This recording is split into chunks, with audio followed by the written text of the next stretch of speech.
me, the biggest thing that the human design and Jinkies gave me was like knowing myself for the first time ever, like who I am truly.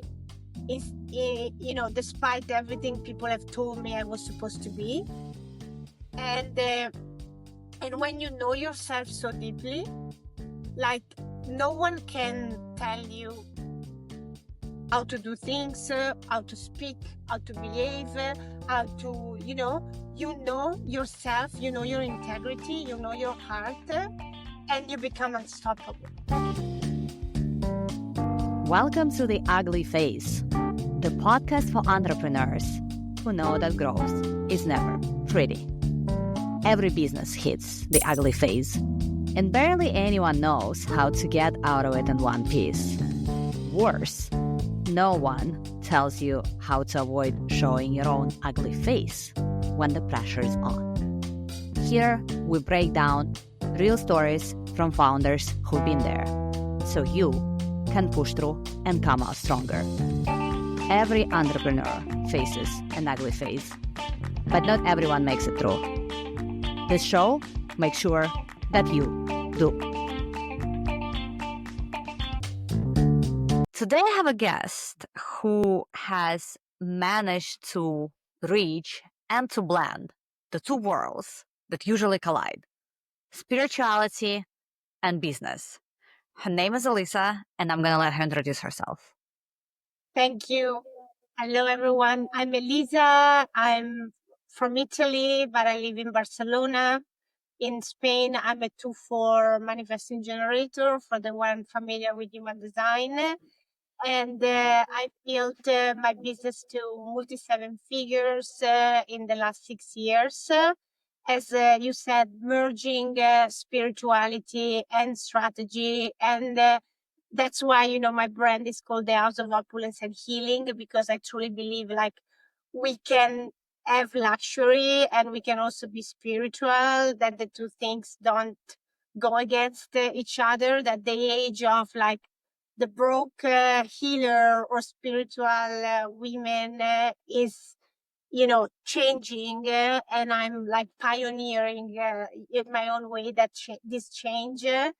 And so I've been helping my clients really stepping into their role of like feminine leadership, honoring their feminine side, while also having massive, financial desires and hitting big milestones.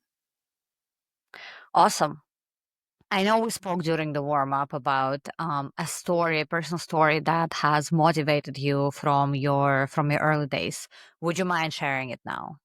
Yes.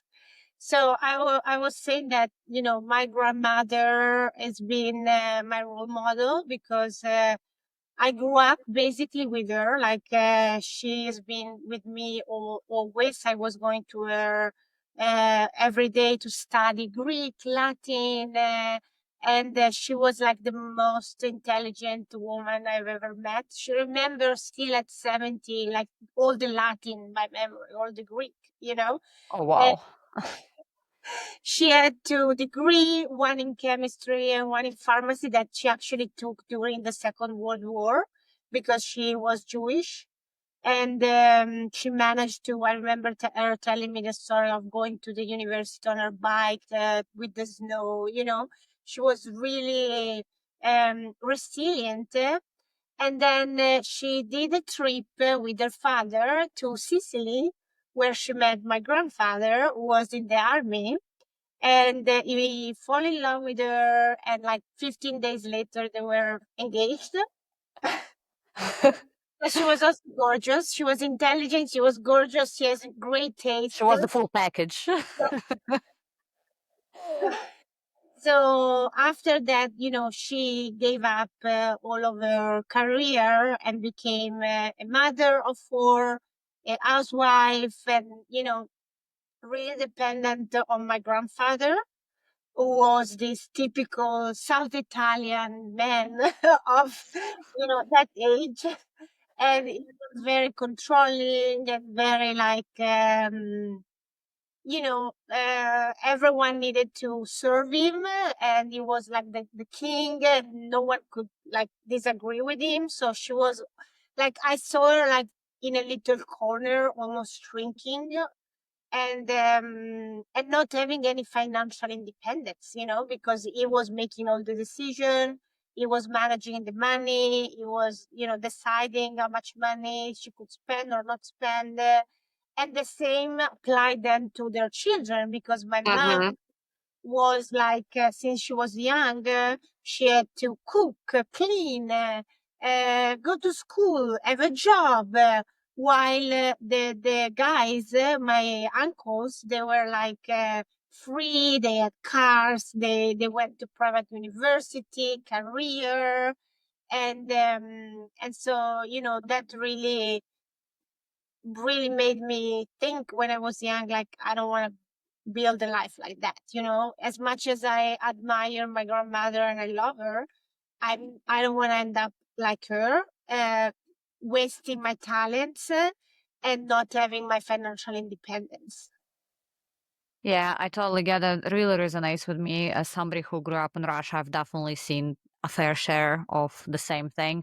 While even a woman would work, she would still be far not the breadwinner. And so the man, namely, for example, my dad, would be the decision maker. And surely my mom would have her way from time to time. But overall, that definitely influenced me as well in a way that I've just decided that there is no way somebody else is going to make any big decisions for me, and it's been kind of like my motivational force definitely since maybe like school years.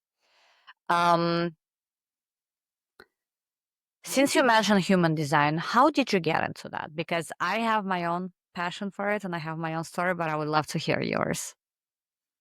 So when I started online, I had no idea that human design or gene keys existed.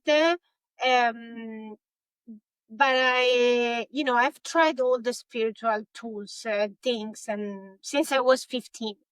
So from Ayurveda, aura work, tapping, like all of it, like you Uh-huh. name it.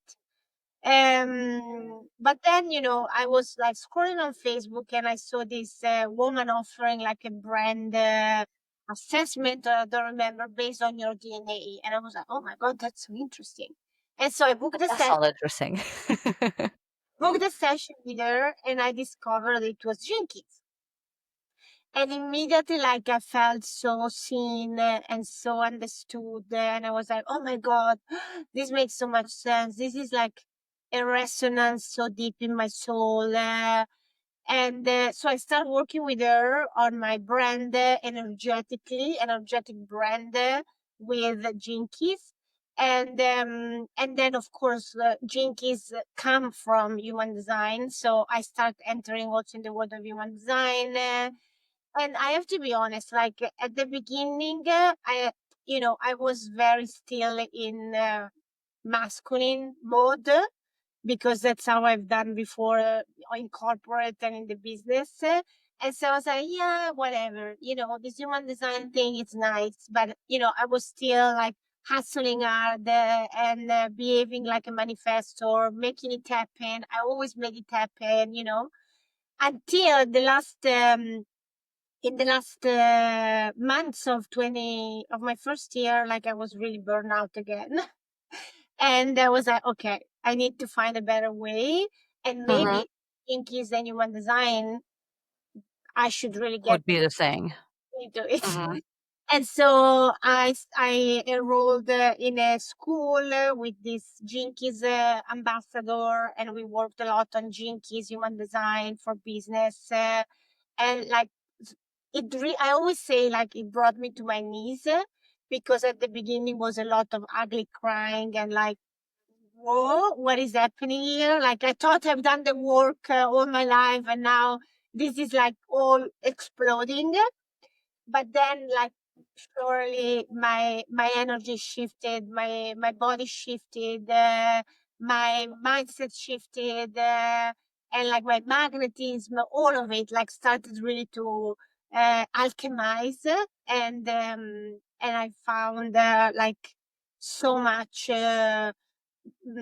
ease, so much less trying and more being and more attraction in who I was rather than trying so hard. And that's where I fall in love more and more, and I certified in human design, and then I started teaching it and using it a lot with my clients too. So, what did it take specifically for you to make that shift? Because I keep hearing very often from various sources this whole like feminine energy, making sure embodied. And I know for a fact for me, I do have a piece of masculine because I'm like, yeah, let's do it, blah, blah, blah. And I do not necessarily want to be in that mode most of the time. Yeah. So I also have a lot of masculine energy. It's I feel if you Like, is are that normal? Is that normal to have that type of energy, but you just need to like have a certain ratio of it? feel that if you are in an entrepreneur, you need to have it. You Mm-hmm. know, but what I always see is like people either swamp and go too much into masculine, Okay. swamp and they go too much into feminine. What I Mm-hmm. call swampy feminine. What we need to learn is to dance between those two energy. It's not Okay. even balance, because I think balance is like it doesn't even exist. It's a dance, knowing how to play with the two field of energy, and when I need to be in the masculine, and when I need to pull back and be my feminine, and when I need to pull in and be my masculine, depending on the season of my business, the season of my life, my cycles as a woman, so it's knowing how to master both energetics at the same time, and knowing, when I have to nourish my feminine, and be in that space of like wildness and receiving and maybe a bit of craziness, and when to be more in my masculine in business where I'm, making the CEO decision or managing my team, or, it really, we need to know how to play with the two fields at the same time. So what are um what are the best manifestations of feminine versus masculine energy, or rather, for what purpose should we be using both of them? So, I mean, we know that, and I guess you have heard it, and everyone now have heard it. Like, in order to manifest, we need to take action. We need to take aligned action. The difference is when we take the action from a scrambled, anxious, forced energy, Mm-hmm. or when we take them from the empowered masculine energy, which is very different. And then when we are in the empowered feminine, we know that we have done our job, our work, and then it's time to, like, literally with the body and energetically lean backward, and wait for the manifestation, for the things to come to us. Does it make sense? How does one take aligned action? Because I've heard several versions of it, and what I've basically formulated for myself, and you let me know if I got it right, is basically it's something that a brings you joy. Like, it shouldn't be something that you just force yourself doing, and b, it needs to be well, for the lack of a better word, aligned with your with whatever it is that you're trying to achieve. It doesn't have to be necessarily like a concrete step into that direction, but it has to be somewhat be falling on the perimeter of it. So if we look at action from the lens of human design, how do we take aligned action is when we are following our strategy and authority. So, for example, I am a manifesting generator. That Me means too. that that means that I'm meant to respond to the universe. So I'm not meant to force things, action into existence, but I meant to respond to the signs that come from outside of me, from people, conversation, whatever, synchronicity. And then I respond to it. I take the first step, and then I lean back. And then I wait for another sign, and I take another action, and then I lean back again. And then I take. Okay. Does it make sense? I always call it playing tennis or ping pong with the universe. It's like you Okay. launch first ball, And you and then wait. for the ball to come back to in your corner, and then you respond again, and then again, and then again. That's why I don't believe in content plan, launch plan, planning the year ahead, setting goals, because if we leave, especially generator, manifesting generator type, aligned with our design, we can't plan. Like, we are always living in the now. And when we trust that, when we trust the power of the presence and the now, we also like leave a lot of burden to say, like, I'm not doing this alone. Like, I'm doing this in co-creation with the universe, with God, with whatever you want to call it. And so I'm just here to play a game and a dance, and keep moving forward with the aligned action.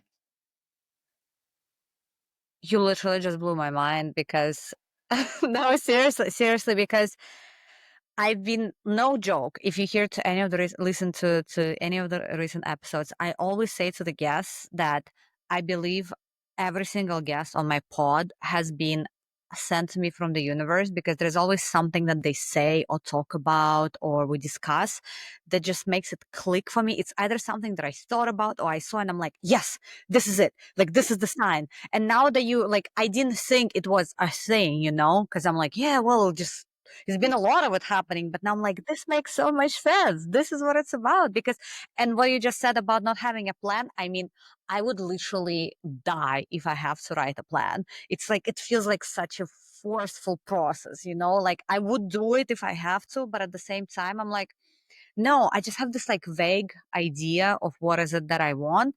And I just kind of do it one day at a time, but I've criticized myself so much for that. I'll be like, what's wrong with me? Get your shit together. Why can't you plan? Blah, blah, blah.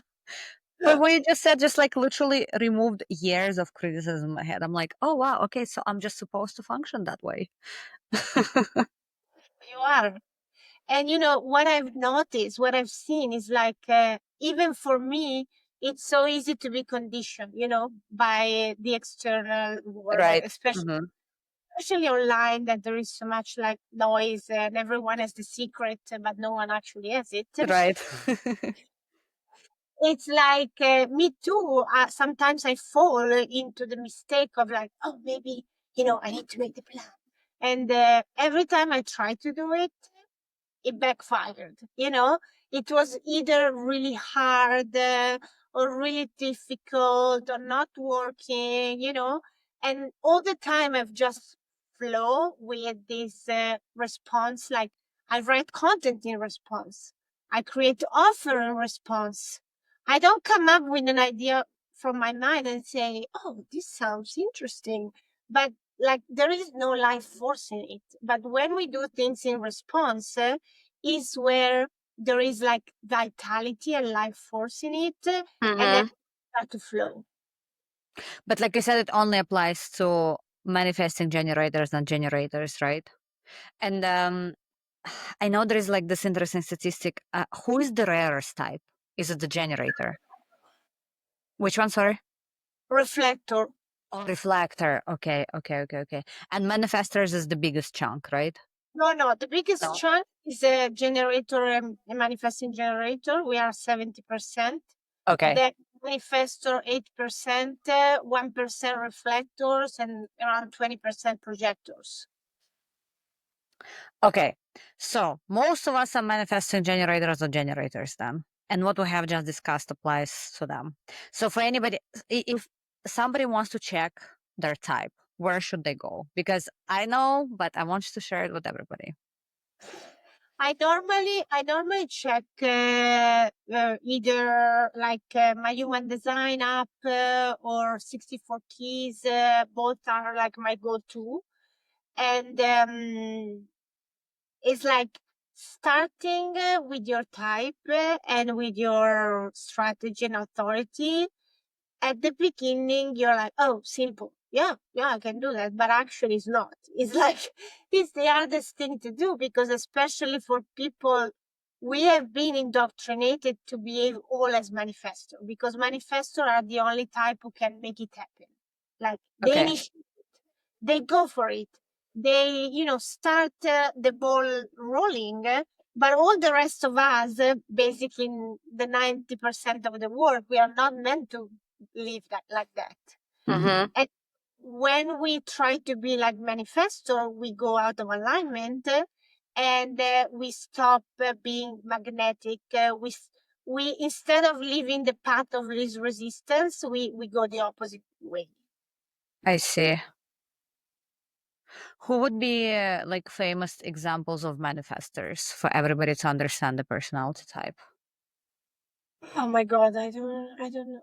Well, the founder of Human Design, who is dead now, was a manifesto, Rarau, and he literally like channeled the entire Human Design system, and then he Wow. put it out there. It's like, boom, this is the thing, and he built an entire movement and like schools and things, all based on a thing he channeled in a cabin in Formentera, you know? So that's the power of a manifesto. And that's why they're so rare. Otherwise, I guess we'll be all like flawed with some crazy inventions every single day. Talk to me a little bit more about authority. What does it mean? What types are out there? And basically, talk maybe about your type. So authority, there are a lot of different type of authorities. What is our authority? Basically, is how we are uniquely designed to make decisions. So it's how our intuition, our GPS work, you know? So, for example, generator and manifesting generator, we can either have sacral authority or emotional authority. So the sacral authority is that gut feeling, that like in your belly, in your gut, that almost like a sexual energy, sexual arousal when you are feeling a yes. It's Mm-hmm. like what you're doing now. It's like that, inside that, like when you eat something delicious, and that's so good, I see. So that's a sensation when you have a sacral authority and you are following it and you are responding with the correct yes. When it's a yes, it should feel like a raising in energy. And when it's a no, it feels like a lowering in energy. The emotional authority, on the other hand, it's more complex because we cannot, I'm an emotional authority, we cannot make decision in the moment. Like the sacral authority, they make the decision in the now. It's like, Quickly. yes, Okay. Okay. yes, there is no gray area. While the emotional authority, we have what we call the emotional waves. So this up and then down and up and down, like, so we have to go through that process of like feeling all the emotions about a decision. Like one moment we're like, oh my God, this is so exciting. And then after a few hours, no, that feels like a no. Oh no, but it's, it's like, until we find that moment of stillness that feels like, oh, I'm calm here. This feels like a you know right, correct move for me. I'm not either super excited, neither down. I'm just calm, cool, you know. Because a lot of the time, the mistake we do when we have an emotional authority is like we make a decision from excitement. Okay. That is the high of a wave. But after 3 days, we're like, Why did I say yes to this? Why did I do this? I definitely, this is, I guess, so the manifesting type and the authority, I guess, I thought it was like intuition. These are the two things that I remember from my human design. And it took me a little bit to realize or to understand what it was, because mine is emotional too. And I was like, oh, so I should be calm to make decisions. Okay, the number of times that I've made a decision because I was like, like, oh my God, yes, yes, this sounds so good. And just like you said, like 3 days later, I'll be like, what the hell? That's how I learned to deal with my impulsive shopping. It's like, if I want to buy something now, I'm like, okay, I'm just going to revisit a day later. If a day later I don't want it, means I don't need it. And 99% of the time, I don't need it the next day. I was just excited in the moment, and like I'm able to, well, most of the time, say no to temptations. Yeah, and it's the challenge when we have an emotional authority is that we never reach the 100% certainty. Mm, yeah, it Like, makes sense. I always say to my client, if you are 70% certain, you are golden. Like, because the body remembers that sensation of the low. So it's like there is this little still doubt, but if you are 70% a yes and you feel calm, go for it. Okay. Because the mistake that can happen with emotional authority is that we procrastinate too much. It's like, instead of taking the 48, 72 hours to make the decision, people then spend 6 months like, I'm still feeling into my authority. And I'm like, no, dude, your authority is already passed way over. It's like the train.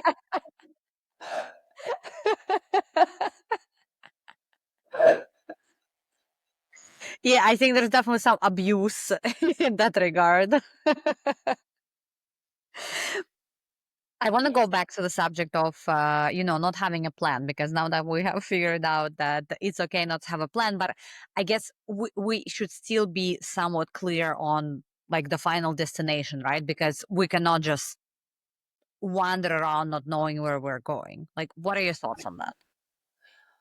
For me, it's like, I don't remember who was this quote, but someone who said like, um, tell God your plan and sing, laugh, or something like that. I don't remember the exact quote, Yes, yes. but something I always played with was like letting the universe surprise me. So I have desires, but I don't have a plan, which I think are two very different things. Like a plan for me feels masculine. Mm-hmm. Desire feels feminine. So let's say I have the desire of making millions, or I have the desire of changing 1 million women lives. That's a desire that is in my heart. And then I'm telling God, okay, or the universe, here it is. I'm giving it to you. Show me the way. Surprise me. What's next? So I move more from that energy of desire rather than planning, and more on the energy of bigger vision and mission Mm-hmm. rather than plan. So, what would be an aligned action that you would take when you have a desire of making a million? So I would say, for example, I would sit and say, okay, my desire this year is making 5 millions, let's say. Mm-hmm. Okay. First of all, I check with my body. Is this an aligned thing or am I making it up for my mind? Mm-hmm. Because so many times the plan we make come from here. Right. They don't come from here or the body, you know?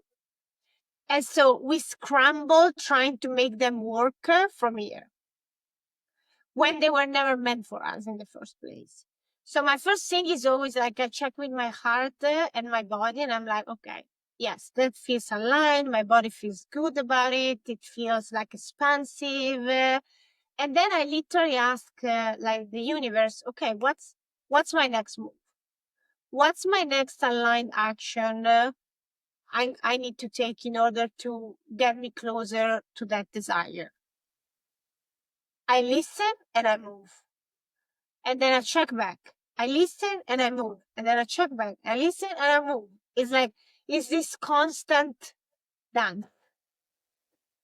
So that would be something that you would see, I don't know, maybe on Instagram or in a newsletter, or a friend would say something. So this, you're just waiting for the message to come to you. Okay. That for me personally makes a lot of sense, hopefully for the listeners too, because I've noticed this. I think I finally started living in alignment maybe like a couple of months ago, not even kidding. Like finally just like came more into the character, because I feel like I've been playing some other character for like forever. And I finally, my true character has finally started revealing itself at like 35 years old, but I'm like, better late than never, right? And this is my next question. I think a lot of people struggle with that. They don't even know who their like main character is. I mean, there are various versions of it, right? Higher self, main character, blah blah blah. How do you know when you're getting close to that, or if you don't know what to do about it, what should be the first step? So the majority of us, we are not who we think. Okay.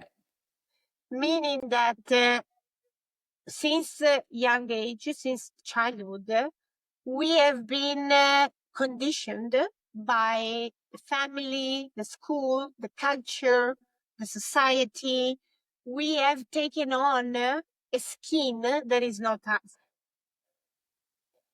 That's because of like adaptability, like survival, you know? And so when you start working with the human design, the first work I do with my clients is actually looking at all the conditioning, all Okay. the things that they think they are and that they are not.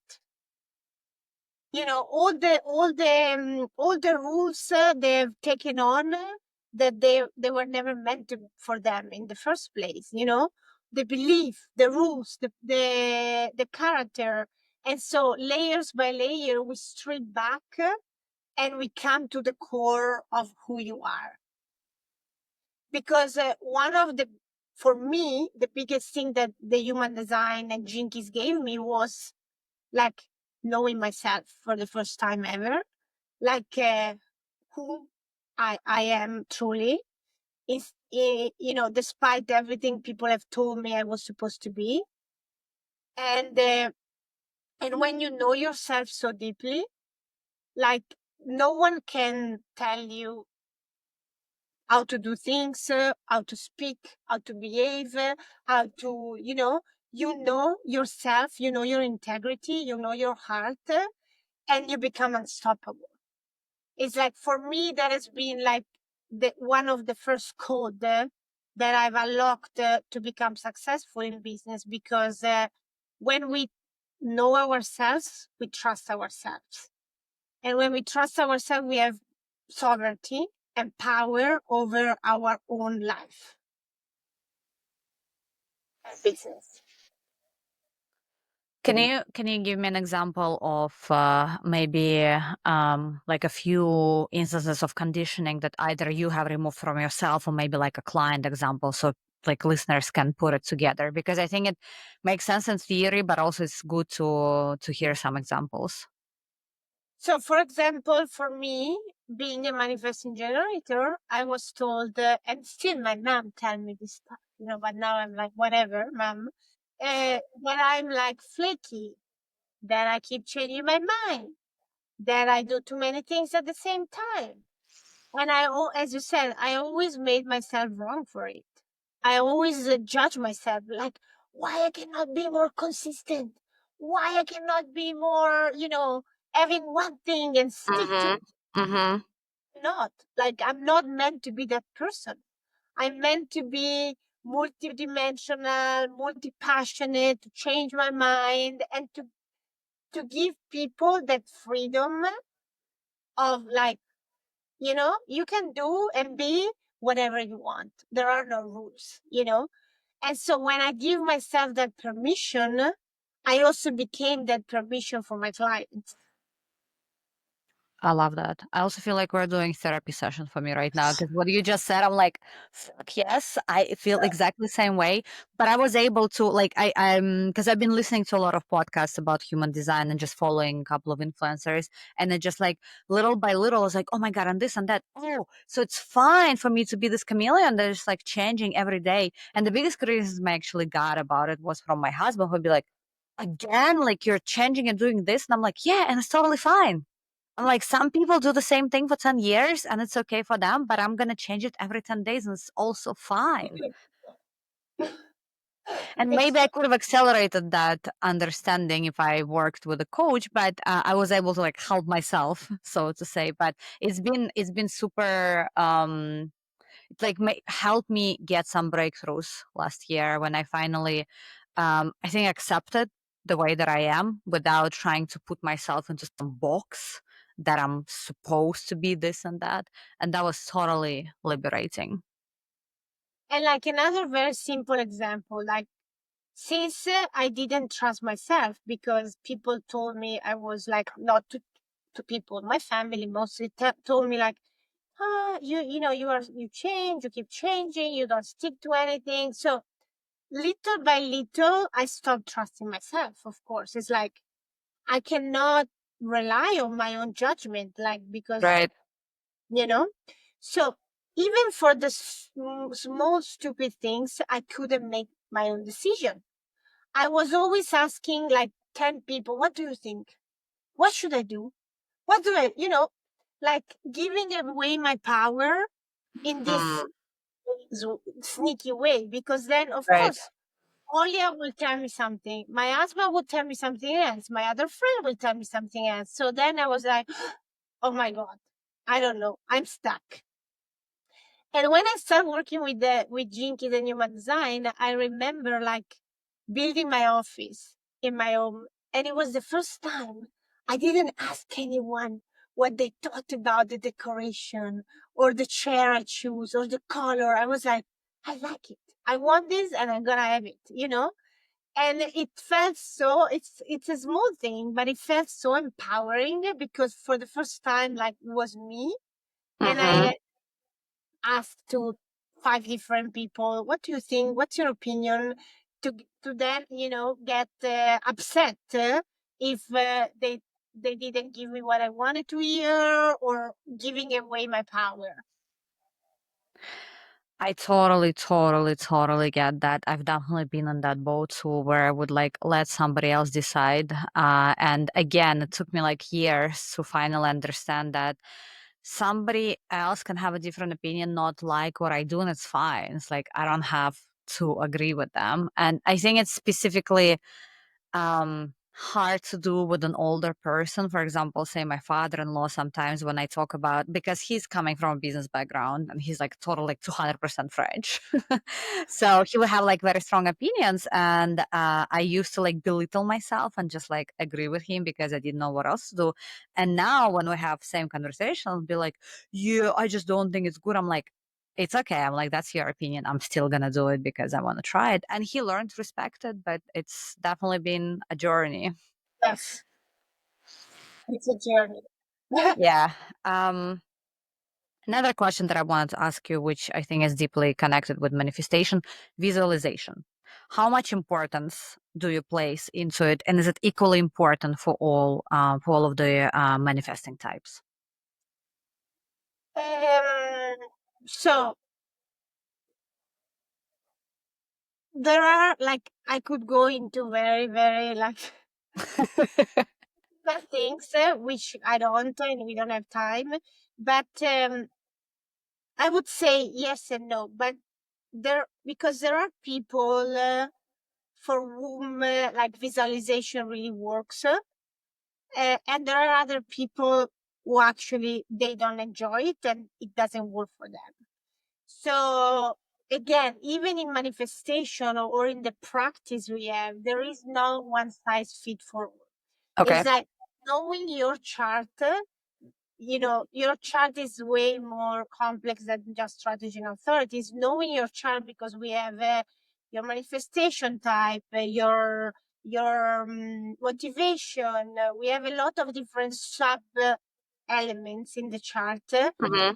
and each chart is so unique that I cannot tell you, yeah, visualization works for everyone or for you, because I need to see you and actually see what works for you uniquely and specifically. I see. Because I wanted to bring a very specific example. So, say I got this idea into my head at the beginning of last year that I need to do a vision book. And I have to say, it seemed ridiculous first because I would like look at examples and be like, oh gosh, no, whoa, this looks so fake. Or like, that feels so fake.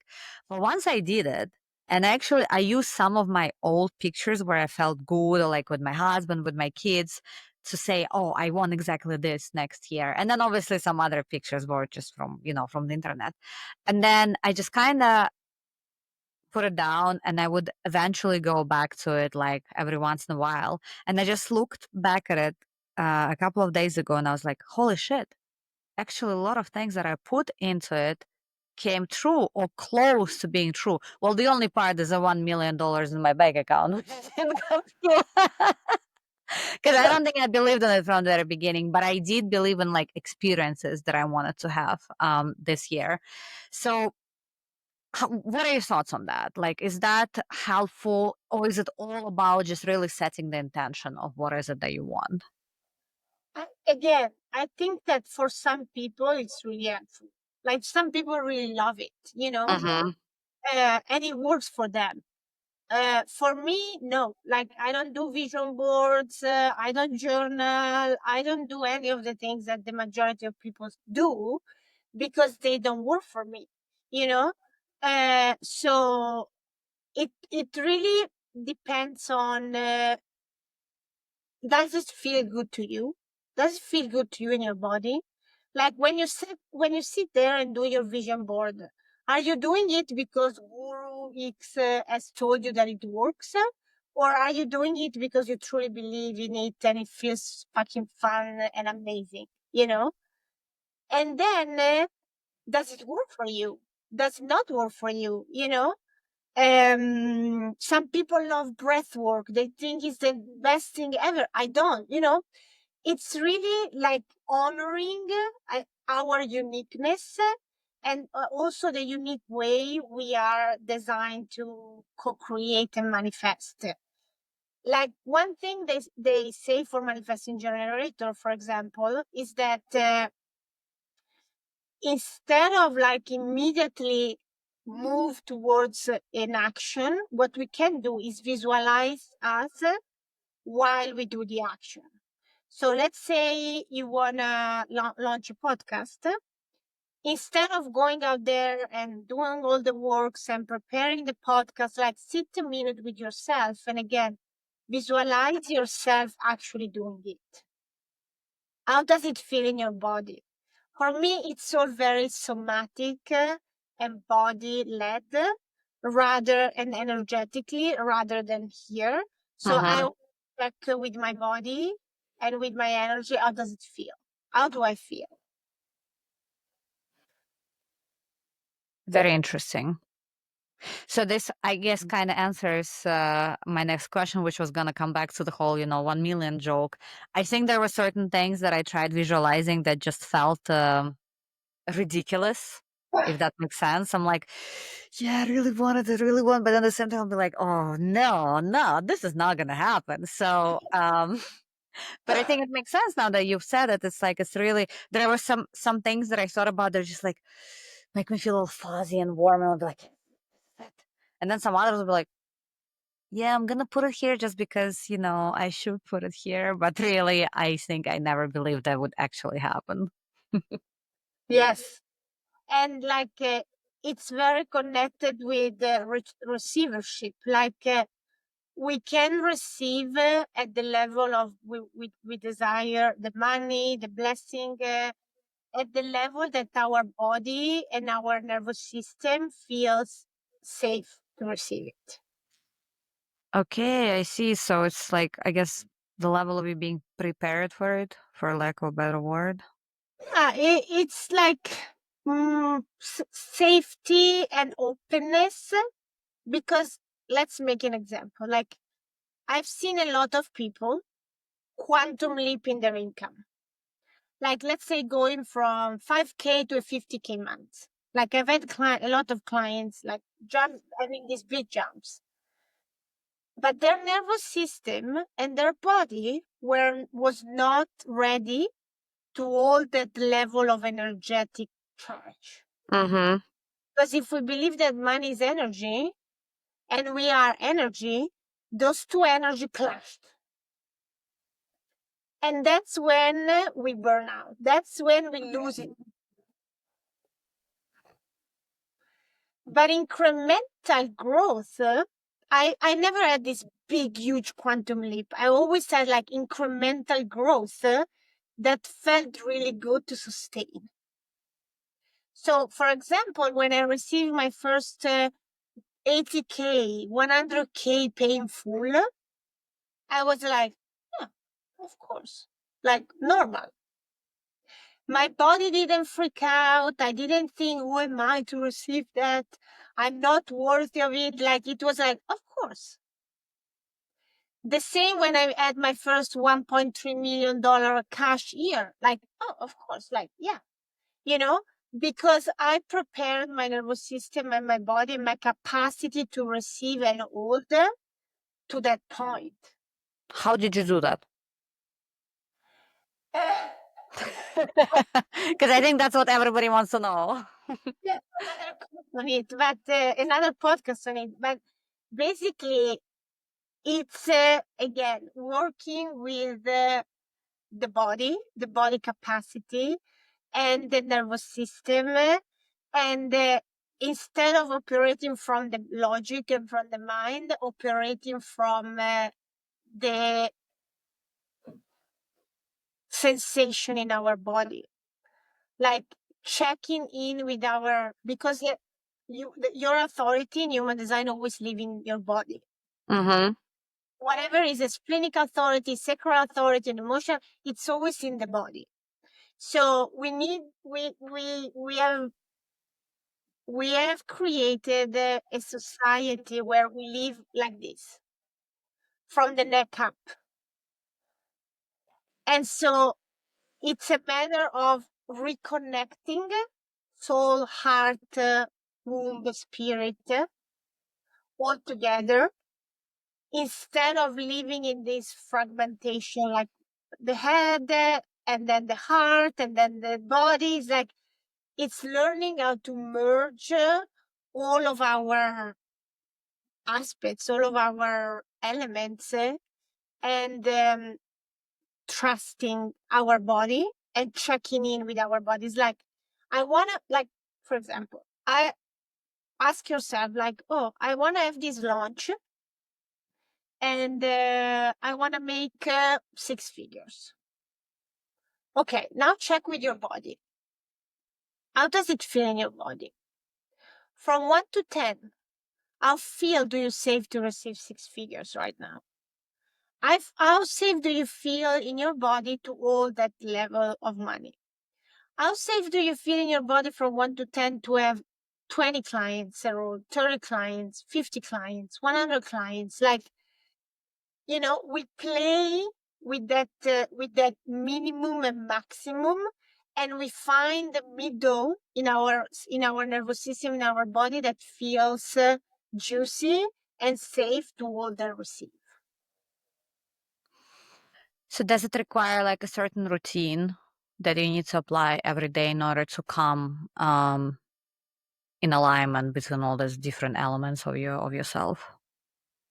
It's not a routine, but is I believe that success is 80% energetic and 20% strategy.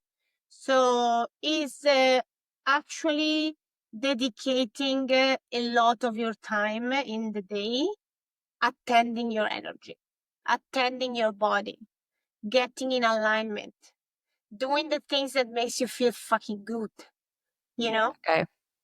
Okay. It's like in the morning, I never wake up with the plan what I'm gonna do today. I have a very open schedule because I want to play. I play a lot. So I wake up in the morning and I say, what feels exciting to do today? Oh, I want to go out for lunch, or I want to sleep in, or I want to read the romance on the couch, or I want to go to the beauty salon. It's like what they have been taught us, like you have to do first the hard things and then the pleasure come after. I switch the thing. It's like pleasure come first, and then the duty after. I like that because I've been thinking about just incorporating more elements into my day of me just doing things that I like. Namely, you just named it, reading a book. Like I never have the time to read a book because in the evening I'm just too tired after work and two kids, etc. So I'm like, fuck it, I should just read during the day. It's like, yeah, no, that's true what you were saying. And I love the whole spontaneity. I mean, of course, I think a lot of people who are just a 9 to 5 cannot necessarily afford that. But there are still some, it's like, it's a big fat lie when people say, oh, I cannot do anything during them. Like, fuck yeah, you can. Like, you can be smarter in what you do at work, and then you'll have more and more time to actually play. I think that's a great phrase to use. Yes. It's just I think we put ourselves into these boxes by saying no, no, no, absolutely, I do not have time during the day. I mean, of course, again, depends on your profession. Surely, if you're a nurse, you probably do not have a lot of flexibility. But if you're just sitting in front of your computer, you surely have some flexibility. Yes. But even like even in the task we do for the business, like how can we bring play? Oh. How, Okay. Okay. I can tell yeah, you from a completely different perspective. I've had this, I guess, a big fat meltdown on Christmas Eve because I had to spend the whole day with my kids. You already see the phrase, I had to spend the whole day with them. And they're small, 2 and 4. So you can imagine the yeah, madness that goes around every time. And I just felt like I could not handle it because it just felt like a chore. And it just hit me afterwards, once I was out of the meltdown, that I should just find ways to play just what feels nice for me. And it's just been like, whoa, okay. Not saying that I figured it out since then, but at least I'm trying to. So I'm just doing things that feel like a play for me, not just like a chore that I do to create play for them. exactly. Like, but we can bring that energy in everything. It's like when I cook, I bring the playfulness, I put music on, I have a glass of wine. When I hang out with my goddaughter or my, niece, I'm present with them in that moment and I'm playing. I'm not thinking about the business or what I have to do after.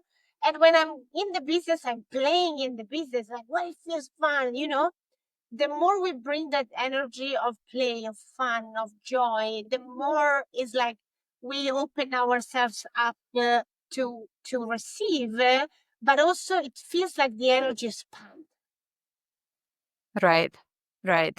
Because that's how we activate our inner child, right? Have you ever noticed that when you are like doing things that you love and playing, like you don't even notice the time. You are not even Yeah, for looking sure. at your watch. But when you are doing, like when I'm doing maybe sometimes my finances that I don't really enjoy doing, like it's like it's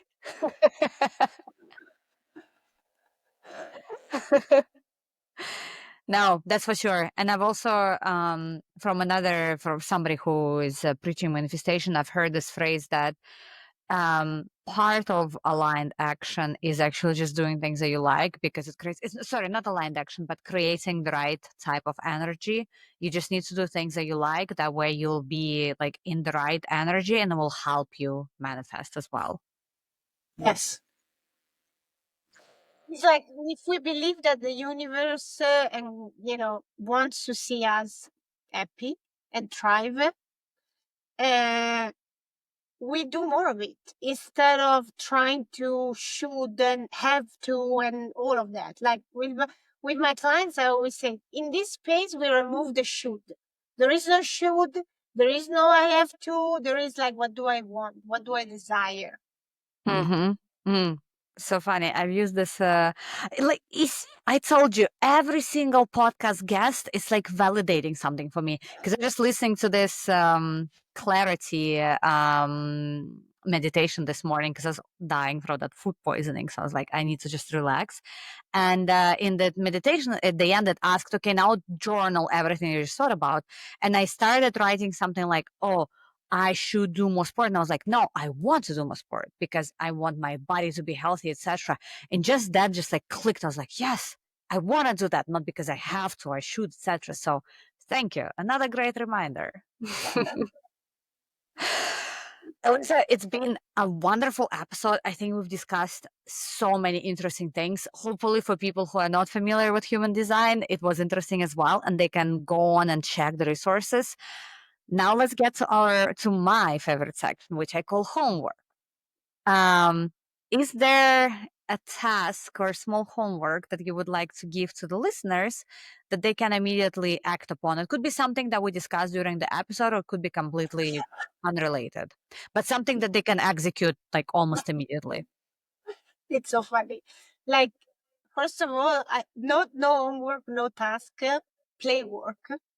So your play work is wake up tomorrow after you listen to this episode and just instead of following your to-do list, burn it for today and do something that feels pleasurable and fun, and give yourself permission to enjoy what you desire without guilt. I'm definitely gonna do it myself. It's a really good one. And just a small play task from my side. If you guys are not familiar with human design, please go on and check it out. It's been instrumental for me. I mean, I'm by no means an expert in there, but just learning my manifestation type and authority type has actually helped me understand myself. So please go on and check it. Final question, Elisa. What is the one thing, one truth that you know today that you wish you could have told your younger self 5 or 10 years ago?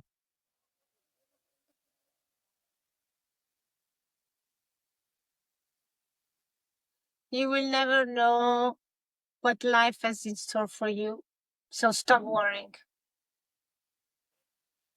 That's a really good one. Thank you so much for everything that you've shared today during this interview. What is the best way for people to get in touch with you if they would like to get some coaching or any other resources? Normally, I'm on Instagram at the Eli Canali, or Facebook Elisa Canali.